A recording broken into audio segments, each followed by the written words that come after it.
পশ্চিমবাংলা কি তাহলে তালিবানি শাসন হয়ে গেল? চোপড়ার ঘটনা, মর্মান্তিক ঘটনা, এবং এই ঘটনাকে কেন্দ্র করে কিন্তু রীতিমতন রাজ্য রাজনীতি সরগরম। আমরা কথা বলবো, আমাদের সঙ্গে আজকে আছেন প্রাক্তন পুলিশ কর্তা অরিন্দম। ভাবছে না যে আমার এই বউকে যদি আজকে উলঙ্গ করে হাঁটাতো, তারা আজকে ভাবছে না যদি আমার সন্তানকে যদি এরকম উলঙ্গ করে হাঁটাতো, তারা এরকম ভাবছে না যে আমার মেয়েটি যদি আজকে কলেজ লাইফে গিয়ে কারোর সাথে প্রেম করতো, তাকে এরকম ভাবে পেটানো হতো। ভাবছে না। মনে রাখবেন, যারা পুলিশ অফিসার আপনারা চাকরি করছেন, মনে রাখবেন একটা কথা, সেটা হচ্ছে সোল ডিমান্ডস অলওয়েজ জাস্টিস। আত্মা কিন্তু বিচার চায়। আপনারা যে কাজ করছেন, আপনি কিন্তু আগামী দিনে আপনি সেই রেজাল্ট পাবেন। কিন্তু প্রশ্ন হচ্ছে এটা, আমরা কোন পুলিশের আন্ডারে চাকরি করছি, কোন গণতান্ত্রিক অধিকার বলছি। দেখুন, ইন্ডিয়ান কনস্টিটিউশন 1 থেকে 395 পর্যন্ত আছে, তার মধ্যে দেখবেন 12 থেকে 35 পর্যন্ত ফান্ডামেন্টাল রাইট।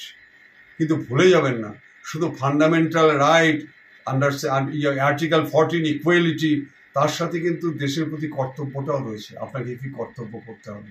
আপনাকে মনে রাখতে হবে যে রাজ্যনীতি এবং আমার দেশভক্তি এবং রাষ্ট্রনীতি এক নয়। আজকে আপনাদের বলছি, যেভাবে অনুপ্রবেশ ঘটছে, আমি কেরালার কথাও বলবো, বিভিন্ন জায়গাতে বলবো, অনুপ্রবেশের মাধ্যমে বিনা রক্তপাতে ভারত দখল করার জন্য যে একটা চক্রান্ত চলছে, এবং এই চক্রান্তকে কিছু আনস্ক্রুপুলাস পলিটিক্যাল লিডার্স একদম নেগেটলি সাপোর্ট করছে, এটা কিন্তু গ্রহণযোগ্য নয়। এটার যোগ্য জবাব কিন্তু আপনাদের দিতেই হবে। কারণ আমাদের দেশ যে স্বাধীন হয়েছিল, হাজার হাজার মানুষ যে আজকে স্বাধীনতা সংগ্রামী, রক্তের বিনিময়ে আমরা কিন্তু ভিক্ষে করে কিন্তু স্বাধীনতা পাইনি। হাজার হাজার নর নারী রক্তের বিনিময়ে আমরা কিন্তু ছিনিয়ে নিয়েছিলাম এই স্বাধীনতা। আর সেই স্বাধীনতা করতে গিয়ে যারা মৃত্যু করে, তাদের আত্মা কিন্তু কাঁদছে। কি দেখছি আমরা এই দেশটাকে দেখার জন্য? যেভাবে নাকি নারীদের উপর দিনের পর দিন অত্যাচার হচ্ছে, যেভাবে আজকে আইনকে বৃদ্ধাঙ্গুষ্ঠ দেখানো হচ্ছে, আজকে কিন্তু আমরা তাহলে এই স্বাধীনতা চাইনি ভাই। আমরা কখনো এই স্বাধীনতা চাইনি। আমরা চাই যে আমরা হিন্দু, মুসলিম, বৌদ্ধ, খ্রিস্টান মিলে আজকে দেশকে স্বাধীন করেছি। আমরা এখানে সবাই সমানভাবে যে রাইট, যে ইন্ডিয়ান কনস্টিটিউশন আমাদের রাইট দিয়েছে, সেই রাইট অনুযায়ী আমরা সবাই ভাই ভাই হিসাবে থাকবো। আমরা এগুলো কি দেখছি?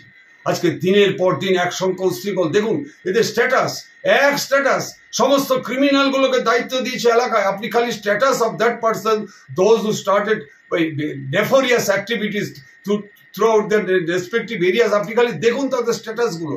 যেভাবে আজকে নাকি মানুষকে মারা হচ্ছে, যেভাবে আপনি দেখছেন তো, লিঞ্চিং বলি, আমরা ওটা বলে মব লিঞ্চিং। এই লিঞ্চিং যে করা হচ্ছে, আপনি আমাকে বলুন তো। গতকাল আমি ধরে নিই, গতকালও কামারহাটিতে মা এবং ছেলেকে এমন মারা হয়েছে, দুষ্কৃতীরা মেরেছে, মায়ের দাঁত পর্যন্ত, মানে দাঁত ভেঙে রক্ত বেরোচ্ছে মুখ দিয়ে। আপনি দেখলাম, শুধু তাই না, শিয়ালদা তো দেখলাম মা একজনকে ছেলেকে নিয়ে যাচ্ছে সেখানে। তাই আমি বলছি আপনাকে, 1999, 2000 সালে এরকম একটা ছেলে ধরার গুজব উঠেছিল। দেখুন, আমাদের এসপি আমাদের ডেকে বলেছিল যে কারো কোনো ওসির আন্ডারে যদি এই ধরনের ঘটনা ঘটে, আমি সাসপেন্ড করে দেবো, আমি দেখতে চাই না। দেখুন আমরা কি করেছিলাম, আমরা স্থানীয় অঞ্চল পঞ্চায়েত প্রধানদের নিয়ে এবং অঞ্চল মেম্বারদের নিয়ে, বিভিন্ন বিডিও সাহেবের হেল্প নিয়ে আমরা অ্যাওয়ারনেস অ্যান্ড সেন্সিটাইজেশন প্রোগ্রাম করেছি। স্কুলে স্কুলে গিয়ে বোর্ডের মধ্যে নাম্বার লিখে দিয়েছি। চ্যালেঞ্জ করছি আপনাদের এরিয়ায়, কোন অফিসার ইনচার্জ কোন স্কুলে গিয়ে বোর্ডে গিয়ে নাম্বার লিখে দিয়ে আসছে যে কোনো সব অসুবিধা হলে আপনারা আমাকে ফোন করবেন, আপনারা আমাকে জানাবেন। আমি চ্যালেঞ্জ করছি, কটা ওসি যায়? ভালো ওসি নেই। কিন্তু আমার কাছে আপনি আসছেন, আপনি দেখুন 8000 চিঠি পাবেন। 8000 চিঠি যদি পান, দেখুন আপনার চোখ দিয়ে জল এসে যাবে। কেউ আমাকে, যে সমস্ত অফিসে ভালো বলছে তাদেরকে ভালো বলছে, দেবতার আসনে বসাচ্ছে। আজকে কয়েকজন বলছে যে আমাদের চিফ জাস্টিস সুপ্রিম কোর্ট বলেছে যে বিচারকরা বিচার করতে বসে। কেন বলেছে? যে আমাদের একজন বিচারককে অনেকে দেবতা বলেছে। কিন্তু আমি তো নিজে দেখেছি, আমি হাইকোর্টে গিয়ে নিজে দেখেছি, অভিজিৎ গঙ্গোপাধ্যায় নাম করে ছবি দিয়ে মর্তের দেবতা বলে হাইকোর্টে ছেলে মেয়েরা ঘুরে, নিষ্পেষিত নিপীড়িত মানুষ যারা দিনের পর দিন কোনো বিচার পায়নি, মিস্টার অভিজিৎ গাঙ্গুলি সেটা করেছে। তাকে বিচার বলবে না? আপনি আমাকে বলুন, যদি বিচারক কিছু ভুল করে থাকে, তার জন্য ডিভিশন বেঞ্চ আছে। ডিভিশন যে বেঞ্চ যদি ভুল করে থাকে, তাহলে আজকে সেটা সুপ্রিম কোর্ট আছে। ইন্ডিয়ান কনস্টিটিউশন আর্টিকেল 226 এবং 32 চিফ জাস্টিস বলে গেলেন। আচ্ছা, এবার আপনি আমাকে বলুন, অনেকে উল্টোপাল্টা কথা বলে, এই মাচায় উঠে যেগুলো বক্তব্য রাখে না, এদের তো লেখাপড়া জ্ঞান নেই। আপনারা অনুগ্রহ করে না সিআরপিসি 448 সেকশনটা একটু দেখে নিন, যে বিচারকের কতটা ক্ষমতা আছে ওখানে। আপনাকে তো মান্যতা দিতে হবে। Indian penal code, CrPC and evidence act, this are guided by the Indian constitution article 226 and 32। আর নতুন আইন শুরু হয়ে গেছে। অতএব এই ক্ষেত্রে আপনারা মানুষকে ভুল বোঝাবেন না, অনেক হয়েছে। কারণ মনে রাখবেন, নেলসন ম্যান্ডেলার তৈরি করা কিন্তু আজকে জনবিক্ষোভে কিন্তু শেষ হয়ে গেল। তাদেরকে ধরেছে যে বেগে নাকি আজকে জেলে গেছে তার দ্বিগুণ বেগে বেরিয়ে চলেছে, মানে সেই দিনই চলে এসছে। কেন? তুমি কেন টিআই প্যারেড করা হবে না? টিআই প্যারেড মানে হচ্ছে টেস্টিং প্যারেড, মানে সেখানে যে ভিকটিমকে আইডেন্টিফাই করে যে হ্যাঁ এরা আমাকে মারধর করেছে, বা তাতে অবধারিত জেল, সেই সুযোগটা দেয়নি। মানে দেখুন কিভাবে কেসগুলো সমস্ত সর্বনাশ করে দিচ্ছে। আর এদিকে বলছে গণতান্ত্রিক অধিকার, এদিকে বলছে তদন্ত যাতে ঠিক মতো হয়। আপনি আমাকে বলুন না, দিনের পর দিন মানুষ, আমার বাড়ি যখন আক্রান্ত হচ্ছে তখন আমি আইপিসি, সিআরপিসি আর এভিডেন্স অ্যাক্ট, আর অন্য যখন হচ্ছে তখন ওইগুলোকে ধূলিসাৎ করে বঙ্গোপসাগরে ফেলে দিচ্ছে। একদম একটা প্রশ্নে আমি যাব। এই যে বিশেষ করে আমরা গ্রামাঞ্চলে দেখি যে গ্রাম পঞ্চায়েত একটা সভা করতে বসে বা তারা বিচার সভা বসায়, মানে এক্ষেত্রেও আমরা দেখলাম যে একটি মহিলা তিনি নাকি দুশ্চরিত্রা বলে ঘোষণা করছেন এবং খারাপ কাজের সাথে লিপ্ত বলে গ্রামের লোকেরা বসেই তাকে পঞ্চায়েত থেকে, তারা পঞ্চায়েত প্রধান বসে, মানে যেটাকে আমরা খাপ পঞ্চায়েত বলি, তারা বসে বিচার সভা। কিন্তু দেশে তো আইন আছে, দেশে প্রশাসন আছে, এইভাবে পঞ্চায়েতে তারা নির্দিষ্টভাবে বিচার করবে একজন অন্যায় করেছে কি করেনি এবং শাস্তির নিদান দেবে। এটা কোন রাজ্য বা কোন দেশ? মানে এই পরিস্থিতি কেন? সেখানে লোকাল পুলিশের মানে কাজটাই বা কি? প্রথম কথা হচ্ছে গিয়ে যে এই যে আমাদের চিফ জাস্টিস এলেন, আপনারা যদি ফলো করেন, উনি দেখেছেন, বলেছেন যে মানসিক মৌলিক অধিকার, কি খাবে, কি জামা পরবে, কার সাথে কি প্রেম করবে, সেটা তাদের মৌলিক অধিকার। যদি কিছু হয়ে থাকে, মাইনর এজের সাথে বিয়ে হচ্ছে, গ্রামবাসী বাধা দিয়ে আপনার যেটা নাকি চাইল্ড ওয়েলফেয়ার কমিটি আছে তাদেরকে ডাকতে পারে, বা 1098 যেটা আছে হেল্পিং হ্যান্ড, তাদেরকে ডাকতে পারে, তারা করে থাকে, থানা যায়। কিন্তু একটা অ্যাডাল্ট এবং একটা অ্যাডাল্ট ছেলে, একটা অ্যাডাল্ট মেয়ে, একটা মুসলিম হিন্দুকে বিয়ে করছে, হিন্দু মুসলিমকে বিয়ে করছে, তাদের এটা গণতান্ত্রিক অধিকার, সেটা তুমি খণ্ডন করতে হবে। গ্রামে আজকে বাঁধ ভেঙে নদীতে পড়ে যাচ্ছে, গ্রামে আজকে রাস্তা হচ্ছে না, মানুষ চাকরি পাচ্ছে না, অসহায় ছেলে মেয়েগুলো আজকে চাকরি পাশ করে আজকে চাকরি পাচ্ছে না। নিটেও বলবো, নিটেও দেখুন আজকে ভয়ঙ্কর যে পরিস্থিতিটা আমরা দেখলাম। কিন্তু থ্যাঙ্কস জানাই এই কারণে যে শিক্ষামন্ত্রী সাথে সাথে 167 জন ফার্স্ট হয়েছে, সাথে কিন্তু ওটা প্যানেল ক্যান্সেল করে দিয়েছে। শুধু তাই নয়, দর্শক কিন্তু আপনাদের বলি, শুনে রাখুন, শুধু তাই করেনি, আমি থ্যাঙ্কস জানাচ্ছি কারণ এডুকেশন মিনিস্টার সেন্ট্রাল গভর্নমেন্ট, উনি সাথে সিবিআই কে দিয়ে দিয়েছে তদন্ত করার জন্য। এই সিবিআই কে দেওয়ার ফলেই আমরা প্রথম জানতে পারলাম এই লালু প্রসাদ যাদব যে একটা ক্রিমিনাল, আমি বলছি একটা চিফ মিনিস্টার ক্রিমিনাল, কারণ সে জেল খেটেছে। তার গণতান্ত্রিক অধিকার বলে যে ভোটে দাঁড়াবার, সে ভোটে দাঁড়াতে সিজ করে দিয়েছে। আজকে তার ছেলে ক্লাস 10ও পাস করেনি, তেজস যাদব, তো দেখুন তার নাম, তার পিয়ের নাম জড়িয়ে গেছে। মানে টাকা লুট করার একটা মানে এরা কি জানেন তো, এদের আইডিওলজি কি? এদের আইডিওলজি হচ্ছে কি পার্টি, স্বামী স্ত্রী বাচ্চা, সারে জাহাঁ সে আচ্ছা, সারে জাহাঁ সে আচ্ছা। আরে তুমি কাকে চোর বলছো? তুমি ঘুষখোর কাকে বলছো? চরিত্রহীন বলছো কাকে? একটা আঙুল, 3টে আঙুল বলছে তুমি আরো বড় চোর, তুমি আরো ডাকাত, তুমি আরো চরিত্রহীন। বি রেকটিফাইড ইয়োরসেলফ দেন আদার। কাকে কে বলছে? অতএব আমার মনে হয় যে যেভাবে রাজনীতি আজকে যেভাবে শেল্টার পাচ্ছে, আপনি আমাকে বলুন তো, নতুন আইন শুরু হয়েছে, খুব ভালো কথা, খুব ভালো করেছেন, আমিও স্বাগত জানাই।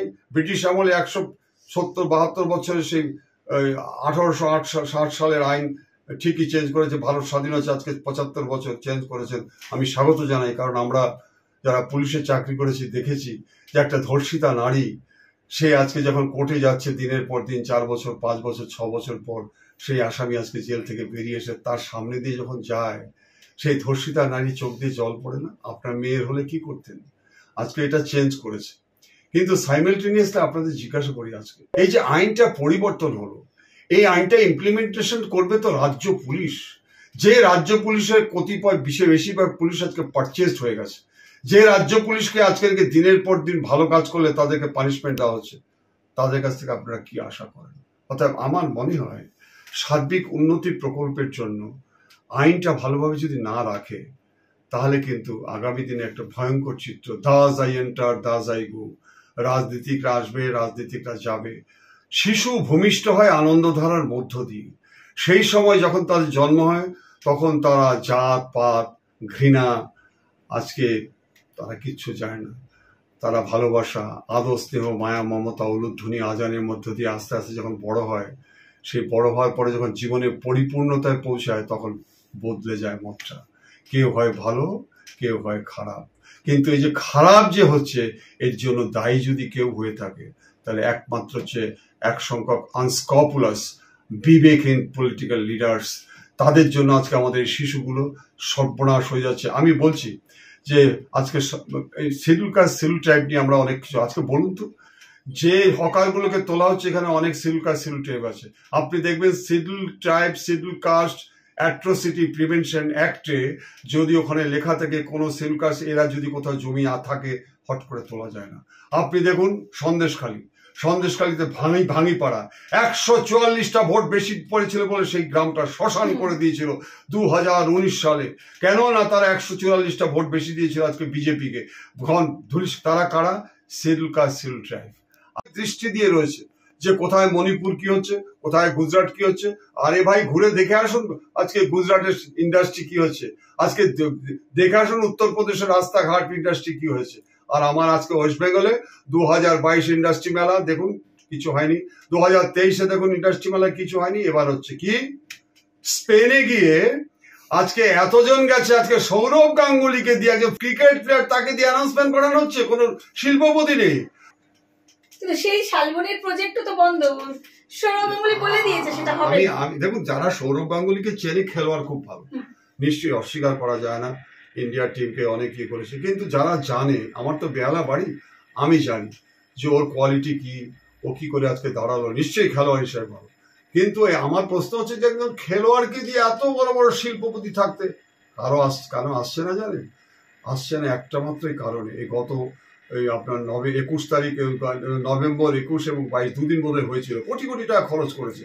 কিন্তু আপনি দেখুন লক্ষ্য করে এত বড় বড় শিল্পপতি কতগুলো মৌ নাকি স্বাক্ষর হয়েছে, আপনি দেখুন আসবে না। কারণ ওয়েস্ট বেঙ্গলে যা বর্তমান পরিস্থিতি হয়েছে, এখানে সাধারণ মানুষের যেখানে গণতান্ত্রিক অধিকার নেই, যাদের নিরাপত্তা নেই, তখন শিল্পপতিকে তার মেয়ের বিয়ে দিতে এসছে, তারা এখানে ব্যবসা করতে এসছে, তার সিকিউরিটি কে দেবে?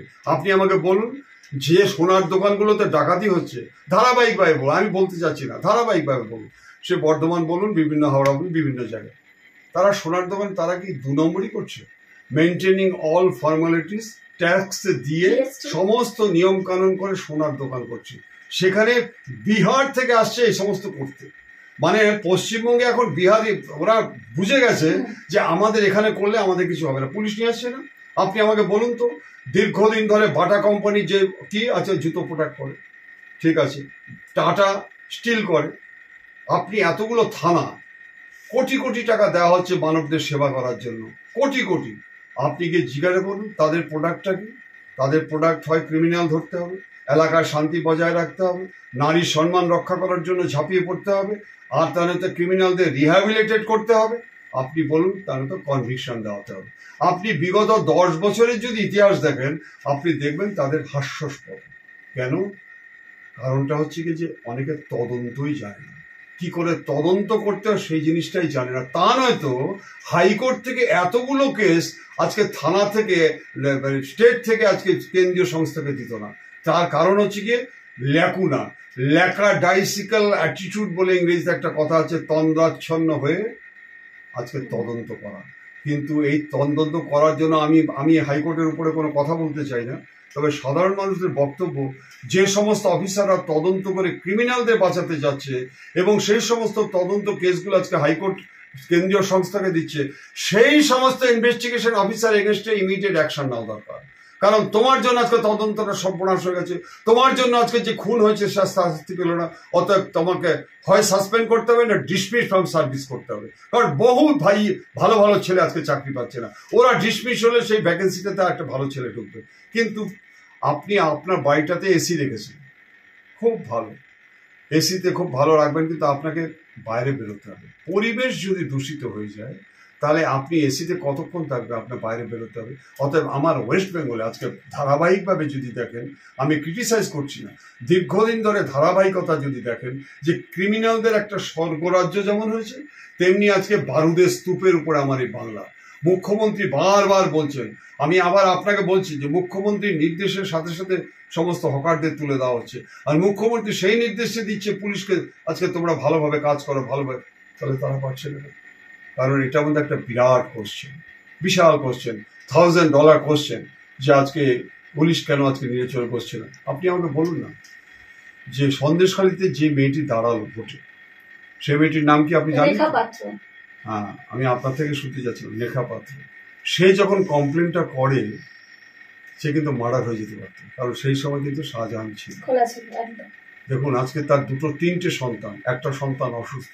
ইনস্পাইট অফ দিস, সন্দেশখালী এবং সাধারণ মানুষের মৌলিক অধিকার রক্ষা করার জন্য she was ready to sacrifice his life. Mamata বন্দ্যোপাধ্যায়ের শুরুটা আমরা স্যালুট করি, তার থেকে আমি বলবো তার থেকে অনেক বেশি কিন্তু কৃতিত্ব এই লেখা পাত্র, কারণ সে কিন্তু মারা যেত, তার উপর যেভাবে অত্যাচার হয়েছে, তার স্বামী এবং বিভিন্ন জায়গা থেকে, আপনারা কি জানেন, অনেকে খুব বলছিল, ছাটাপাটা পুলিশগুলো, আরে ভাই পুলিশ থাকবে কোথায়, সব তামিলনাড়ুটার মধ্যে চাকরি করতে গেছে। এটা নতুন আইন হয়েছে, আমি দীর্ঘদিন ধরে চেঁচিয়ে আসছি, উইটনেস প্রোটেকশন সিস্টেম। আমি লন্ডন যখন ঘুরে এলাম, আমি দেখেছি কোনো ঘটনায় যদি উইটনেস হিসেবে ডিক্লেয়ার হয়, রাষ্ট্র তার সম্পূর্ণ দায়িত্বটা নিয়ে নেয়। আর আমাদের এখানে উইটনেস হচ্ছে, উইটনেস হওয়ার পরবর্তীকালে তাকে হয় ভয় দেখিয়ে, নয়তো বলে আমি মেয়েকে দর্শন করবো, নয়তো তোমাকে কিডন্যাপ করে নিয়ে যাবো। উইটনেস আজকে গেন ওভার হয়ে যাচ্ছে। কিন্তু আরেকটা কি, কাস্টোডি ট্রায়াল। ভাই আমি কেন বলছি আপনাদের জানেন, tears will roll down through my cheek, কারণ আমরা তদন্ত করে দেখেছি, আর এখনো তদন্ত হচ্ছে দেখেছি। আমি আমাদের সময় এসপিকে দেখেছি, এত মেরুদণ্ডহীন এসপি আছে আমরা কিন্তু তখনকার দিনে এত পাইনি। এখন কি নেই? অনেক ভালো আছে মিস্টার রাজীব কুমার, অনেক শ্রদ্ধা করি, আর অনেক ভালো ভালো অফিসার আছে। কিন্তু আমি আপনাকে বলছি, সিইং ইজ বিলিভিং। আমি আমার এলাকায়, আমার পাড়ায় কতটা গণতান্ত্রিক পথ অবলম্বন করে মানুষ হাঁটতে চাচ্ছি। কে ভাই চোপড়ার এই হিরো? আজকে সে যেভাবে নাকি মারছে, আপনি ভাবতে পারছেন? হ্যাঁ, ওখানে মানুষ কেউ বলছে, একজন কালকে আমি একটা টিভি চ্যানেলে বলছিলাম, একজন বলছে যে ওখানে কেউ তো কমপ্লেন দিতে গেল না থানায়। আরে ভাই নির্লজ্জ, আপনার বলতে লজ্জা লাগে না? ওখানে কমপ্লেন দিতে যাবে, যেদিন কমপ্লেন দেবে তাহলে রাত্রেবেলায় মার্ডার হয়ে যাবে। সেই সিকিউরিটিটা আপনারা কি জনগণকে দিতে পেরেছেন? যে যেই লোকটা আজকে গণতন্ত্র বোঝাতে আজকে ইন্ডিয়ান কনস্টিটিউশন বলে ফাটিয়ে দিচ্ছেন, সেই আজকে বুক ফুলিয়ে সত্য কথা বলে আজকে থানায় যাবে, থানায় গিয়ে আজকে বলছে। দেখুন আরেকটা, যে নতুন আইনে EFIR তৈরি করা হয়েছে। EFIR, do you know the meaning of EFIR? Zero FIR মানে হচ্ছে আপনি থানায় যাচ্ছেন, আপনাকে পাত্তা দিচ্ছে না, আপনি অনলাইনে বসে FIR করতে পারেন। কেন? FIR করলে পরে আপনাকে 24 ঘন্টার মধ্যে বিনা পয়সায় কপি দিতে হবে। আপনারা যারা এটা শুনছেন না, একটু বলে রাখি, ব্রিটিশ আমলে যে আইনটা করেছিল, সেই সময় কিন্তু CRPC আন্ডার সেকশন 154টা দয়া করে একটু পড়ে দেখুন। ওখানে কগনিজেবল কেস যখন হয়, তখন নিয়ম হচ্ছে গিয়ে বিনা পয়সায় যে কমপ্লেন করবে তাকে বিনা পয়সায় কপি অফ FIR দিতে বাধ্য। দেখুন লেখা আছে, আমি মিথ্যা কথা বলছি না। আন্ডার সেকশন 154 CRPC তে বলা আছে, FIR করার সাথে সাথে তাকে FIR এ কপি দিতে হবে। 1, 2 নম্বর, যদি থানা না দেয় এসপির কাছে যেতে পারে। আজকে কজন সাধারণ নাগরিক, নিষ্পেষিত নিপীড়িত নাগরিক, আজকে ধর্ষিতা নারী তার মাকে নিয়ে আজকে কটা এসপির কাছে যেতে পারছে? কোন এসপি আজকে বসে আছে to give the patient hearing, to do the needful, for to give the justice? আপনি আমাকে বলুন কজন? যদি হতো তাহলে আজকে আমরা এই জিনিস দেখতে পারতাম না, কারণ এটা একটা কনস্পায়ার টুগেদার। ওই যে আমাদের মিস্টার পার্থব বলেছিল না, যে এটা হচ্ছে লার্জার কনস্পিরেসি। আমি বলছি কনস্পায়ার টুগেদার, আর হচ্ছে unholy alliance in between some unscrupulous political leaders, some unscrupulous superior officer with criminals. খুব সুন্দর একটা মালা। দেখুন, মায়েদের উপর অত্যাচার করছেন তো আপনারা। মানুষ শব্দের প্রথম অক্ষর মা, মনে রাখবেন। মাটি শব্দের প্রথম অক্ষর মা। প্রতিমাতেও মা। যে মালা দিয়ে মাকে পুজো করেন সেই তাতেও মা। সারেগামা পাদানিসা যে আপনারা ভজন শক্তি করেন তাতেও মা। লজ্জা করে না? লজ্জা করে না আপনাদের যে মেয়েটাকে লংটা করে আজকে হাঁটাচ্ছে, তাকে আপনি ভাবতে পারছেন না এ আমার মা, এ আমার বোন বা এ আমার সন্তান? লজ্জা করে না? এতটা বিকিয়ে দিয়েছেন, এতটা you have been purchase totally. আর আজকে বুদ্ধিজীবীদের বলছি, আপনারা নির্লজ্জ কবিতা লিখছেন, আপনারা নির্লজ্জ, আপনি বনমালীকে নিয়ে গান লিখেছেন, নির্লজ্জ আপনারা। কত টাকা নেন? আপনার বাড়িতে মা নেই, সে তো মহিলা। আপনার বাড়িতে স্ত্রী নেই, সে তো মহিলা। আপনার বাড়িতে যে মেয়েটা আছে সে তো মহিলা। লজ্জা হয় না? চোখ বের হবেন না? যে শুনুন, আপনাকে বলি, রাম ছাগলের দাড়ি থাকলে রাম ছাগল হয়, কিন্তু দাড়ি থাকলে না কবি হওয়া যায় না, তার অ্যাক্টিভিটিসে প্রমাণিত হয়। অতএব এই কথা আমি আপনাকে এই কারণে বলছি, আমরা অনেক প্রত্যাশা নিয়ে আপনাদের ভালোবাসি, অনেক প্রত্যাশা নিয়ে আপনাদের শ্রদ্ধা দেখেছি। রামায়ণ না মহাভারতে পড়েছিলাম কুম্ভকর্ণ নাকি কত মাস ঘুমাচ্ছে, সে কিন্তু টাকা পয়সা পেত না, কিন্তু আজকে আপনারা টাকার বিনিময়ে মাসের পর মাস, বছরের পর বছর ঘুমিয়ে আছি। আপনাদের একটা কথা বলি, লাস্ট বলছি একটা কথা, সেটা হচ্ছে দেখবেন এই যে ইন্ডিয়া দলটা তৈরি হয়েছে, তাতে কয়েকদিন আগে দেখলাম আরেকজন নাকি প্রধানমন্ত্রীর দাবিদার হয়ে গেছে। মানে এখন যা দেখছি যে কজন যে প্রধানমন্ত্রী হবে তা ভাই, আমি এটা বলতে বাধ্য যে রাবণের 10টা মাথা ছিল, কিন্তু উনি একটা চেয়ারে বসতেন। তো প্রধানমন্ত্রীর চেয়ার কিন্তু একটা, তো বসতে তো পারবেন না 10টা চেয়ারে। আপনারা এটা ভাবুন যে কাদেরকে আমরা দায়িত্ব দিচ্ছি। আপনারা লক্ষ্য রাখুন, এবার ভোটে যারা জেতার পরে পাকিস্তানে উলুধ্বনি দিয়েছে, এবার আপনারা লক্ষ্য রাখুন পাকিস্তানে যারা আজকে মিছিল দিয়েছে কোন নেতার জন্য, আপনারা এটা লক্ষ্য রাখুন পাকিস্তানে পার্লামেন্টে কার নামে জয়ধ্বনি দিয়েছে। এরা হচ্ছে দেশের শত্রু, এরা আজকে আমার দেশকে বিকিয়ে দেওয়ার জন্য জন্মগ্রহণ করেছে। আজকে 1962 থেকে যেভাবে চায়না আমাদের উপর অত্যাচার করেছে, যেভাবে কার্গিল যুদ্ধ অত্যাচার করেছে, কেউ কার্গিল আপনারা দেখুন অরুণাচল ধরে ঢুকেছে, কিন্তু আজ পর্যন্ত কেউ এই অরুণাচল নিয়ে কিন্তু চিন্তা করেনি। আপনি দেখবেন জনৈক সেই রাজনৈতিক নেতা যখন নাকি ভারত যাত্রা শুরু করেছিল, উনি কিন্তু আজ অরুণাচল গেলেন না, কারণ খবর পাচ্ছি যে চীনের সাথে নাকি তার একটা সম্পর্ক হয়ে আছে, যে আমরা চীনকে যদি তুমি অরুণাচল তাহলে তুমি ভারতের প্রধানমন্ত্রী। লজ্জা করে না আপনার? লজ্জা করে যে আপনি কার সম্পর্কে কি কথা বলছেন?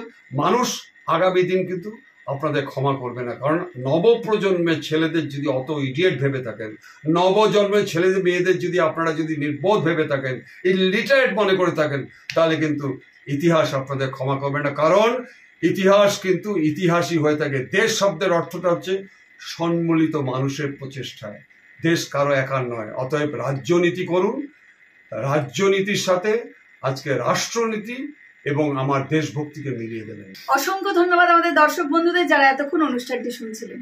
নমস্কার।